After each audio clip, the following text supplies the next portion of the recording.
பாஸ்கர். நீங்க ஒண்ணு நீங்க நீங்க பாஸ்கர் தான். எல்லார் பேரையும் ஏங்க சொல்லுங்க. எனக்கு அவன் பேர்லாம் ஞாபகம் இல்லங்க. நான் பேரு தெரியாம தாங்க சொல்லாம இருக்கேன். பேர் தெரிஞ்சா சொல்றதுக்கு எனக்கு என்ன ஃப்ராடு மோகன் பேர் சொல்றப்போ, கியூட்டி பை புசி பேரு சொல்றப்ப எனக்கு இவன் பேர் தெரிஞ்சா சொல்ல மாட்டேனா? இல்ல, இல்ல. அதுக்காக இல்ல. கேட்டுட்டு இருக்கிற ஆட்கள் லைக் அவங்களுக்கும் தெரிய வரும். ஏன்னா நெறைய நியூஸ் வந்து அப்படியே எப்படி சொல்றது? வேற மாரி எடுத்துட்டு போயிடுறாங்க. அது சொல்லும்போது பேரோட சேர்த்து சொல்லுங்க. ஓகேங்க, ஓகேங்க. கண்டிப்பா. இது எனக்கு தெரிஞ்ச பேர்கள நான் கண்டிப்பா சொல்லுவேன்.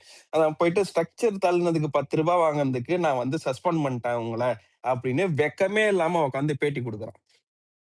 எனக்கு என்ன புரியலன்னா, எங்க நீ அந்த ரூ. 10 வாங்குன ஆள நீ சஸ்பெண்ட் பண்ணல்ல.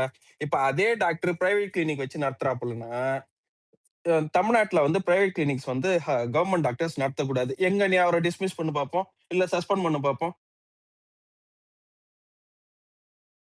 இதெல்லாம் பண்ண மாட்டானுங்க. இந்த 5க்கும் 10க்கும் வேலை செய்றவனுங்க கிட்ட தான் போய் இவனுங்க வந்து வீரத்த காட்டுவானுங்க.